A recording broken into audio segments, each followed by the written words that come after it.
Shout out to Leonese Williamson for sending me this story coming from the Atlanta Black Star. And I think I actually talked about this guy last year when this story happened. But in case y'all need an update, basically you have this guy whose name is Jacob Brown. He's a Louisiana state trooper. And he basically was in a group chat with some other guys. And he was joking about beating a black man after he basically surrendered. He was basically joking about it. Let me remind you that this guy is 30 years of age. He's 1 year younger than me. And that's how he was talking. He was talking as if this was his ancestors talking. You know, because his ancestors were known to talk like this too. Of course, back then they didn't have text.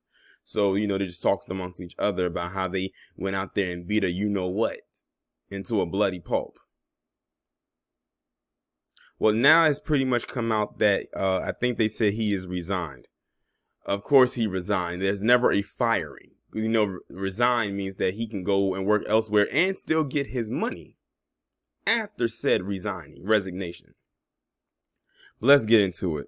Louisiana state troopers joked in a group text about beating a black man in a high-speed chase in May 2020, new court documents show. Trooper Jacob Brown, who was charged in the beating of 29-year-old Antonio Harris, resigned on March 10th. Brown sent messages to 3 of his colleagues in a group text after Harris was beaten and arrested. In one of the messages, troopers joked that the whooping Harris got would make him have nightmares for a long time. "He's going to be sore tomorrow for sure," said Brown. "Warms my heart knowing we could educate that young man." He probably wanted to say something else. After Brown pulled Harris over for a minor traffic violation on a Richland Parish interstate, Harris got back into his car and drove away. The chase that followed lasted for 29 miles and reached speeds of 150 miles an hour. The pursuit came to an end after deputies used a tire deflation device that caused Harris to veer off the road and into a ditch. Although Harris immediately surrendered, the responding officers went on to use an excessive amount of force. Harris lay face down prone on the ground and extended his arms away from his body and his legs spread apart, and was approached by Trooper Dakota DeMoss, who delivered a knee strike and slapped him before shutting off his body camera. So they basically went there with the intent to commit this act. By the way, I had to pause the video right quick because I wanted you to see a picture of all 4 of these degenerates that were involved, because this was not a solo act. A Louisiana State Police investigation found that Harris did not resist arrest at any time, even as Trooper George Harper struck him several times with a flashlight while Brown pulled his hair. The troopers produced false reports about the incident and said Harris resisted arrest and tried to flee. The troopers also tried to cover up the fact that there was body camera footage of the beating. Hearing that line right there lets me know that many of them do this kind of thing often. This is not just, in my opinion, not an isolated thing. This is something they often do, but just often goes unreported. And this is one of the few times in which it actually did go reported.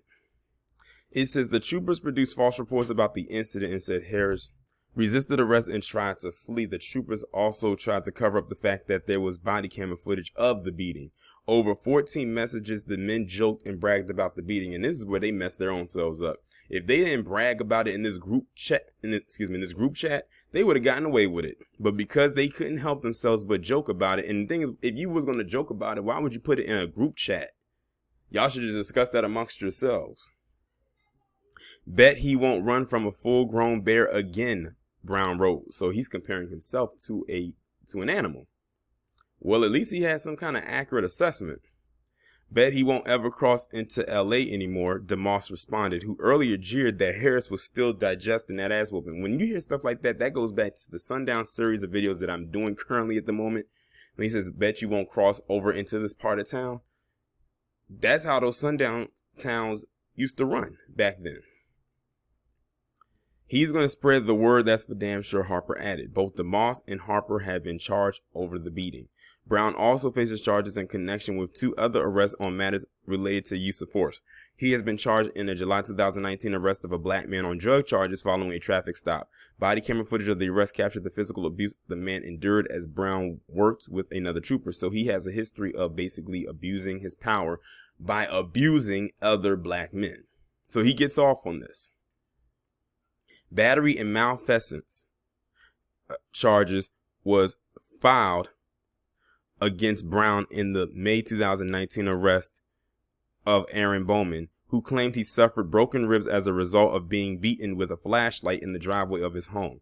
Bowman, who has filed a civil suit over the beating, said at a news conference over the steps Louisiana state capitol on December 14th, "Every time I got ready to speak, he would hit me with the flashlight. It tears me down when I talk about it," he continued, weeping as he spoke. "It's like I'm reliving that moment over and over again, and I'm still having sharp pains in my head from that." Louisiana State Police were also involved in the high-speed chase that preceded the death of 49-year-old Ronald Green in 2019. Police claim Green died from injuries he sustained when his car crashed into a tree at the end of the chase, but his family disputed, pointing out that minimal damage was done to the vehicle. I think I remember that story. I think I remember talking about it too. Footage of the incident made public earlier this month shows Master Trooper Corey York dragging Green on his stomach by the leg shackles before he died. York was suspended without pay for 50 hours this month. 50 hours? See what I mean when I talk about these lackluster punishments? So basically he was only suspended for what, a week? Without pay. So that means he can go literally right back to work. But this literally right here not only exposes the nature of these four degenerates, but it also exposes the nature of the Louisiana Police Department, which doesn't really get any type of exposure, because they get, a lot of these other departments get buried under the LAPD or the NYPD or the Chicago PD, the Baltimore PD, and others that hold more higher rank. And as far as ranking goes for me, I'm talking about degenerate behavior when it comes to other black people. So yeah, this one right here has a history of terrorizing, let's call it what it is, black men, because it's not his first ride at the rodeo. So he gets off on that. I hope that he ends up in a place where he thinks he can terrorize the black men in there, and he gonna seek and understand quickly that is definitely not going to be the case. And he's a cop too. Imagine him finding out why he's in there, that you a cop and you mess with black men in an abusive way. Oh, they gonna tear him a new one if he even gets the opportunity to get to that point, because they get slaps on the wrist. Look at the one that I just recently read at the end of this article: 50 hours suspension without pay. They try to make it seem like that's some major punishment, and it's not. And apparently it sounds like he just got that punishment now for something that he did a while ago. Y'all let me know what y'all think about this down in the comments. Like, share, subscribe if you have not done so already. Make sure that you text the number that is pinned down in the comments below so you can receive notifications every time I upload a new video and go live.